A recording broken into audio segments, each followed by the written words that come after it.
It's once again an exciting day. Our Julie Buehler is live in studio to break it down for us. Julie. That's right, Angela. Sunday Night Football marked the first time ever that two 6-0 teams met in primetime. And with the Broncos' win, Peyton Manning tied Brett Favre for the most wins in NFL history. And from Oakland to London and points in between, the NFL treated fans to reasons to cheer and plenty of moments to remember.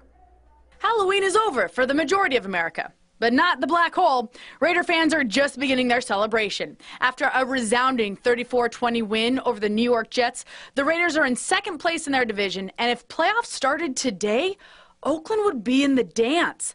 For the first time in more than a decade, Derek Carr was brilliant, throwing for 333 yards and 4 touchdowns. And on the other side of the ball, Charles Woodson netted his league-leading 5th interception. That's the 165th of his career. That's good enough for 5th all-time. It was an impressive win for the Raiders.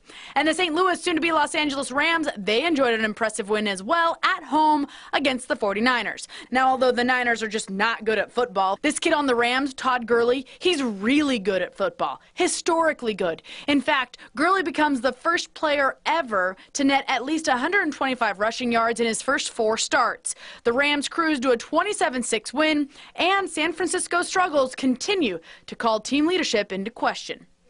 Another struggling team also with questions around its leadership, the San Diego Chargers. They're now a head-scratching 2-6 on the season. Last year's win over the Ravens came down to a field goal. And this year's game did as well, except it was the Chargers on the receiving end of a last-second score. Ravens take home the win 29-26.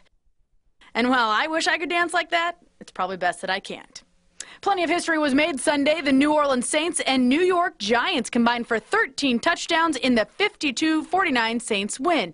That's the most touchdowns in any game in NFL history. And Drew Brees, he threw 7 of those TDs, making him just the 8th man ever to do that.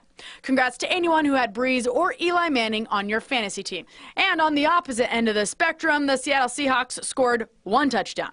But they got 2 field goals, and that would be enough to beat the Dallas Cowboys 4 field goals. 13-12 the final in Dallas. And the Cincinnati Bengals' impressive season continues. They moved to 7-0 for the first time in franchise history with a come-from-behind 16-10 win over a very tough Steelers team.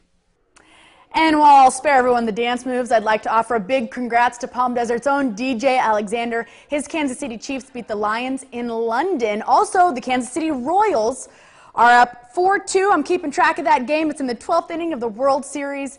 They're 3 outs away. Meanwhile, the Cardinals, Vikings, Texans, and Bucks earned wins as well. Angela, back to you. You know, Julie, I swear you did a little dance, though, when you were talking about the Royals earlier, so we'll have to see it on camera. Thanks for the highlights, Julie. In the spirit of Sunday Night Football competition, we want to give you a chance to win a $50 gift certificate. Go to our website, that's KMIR.com, click on the Poshel link, and there you'll find Beat Buehler's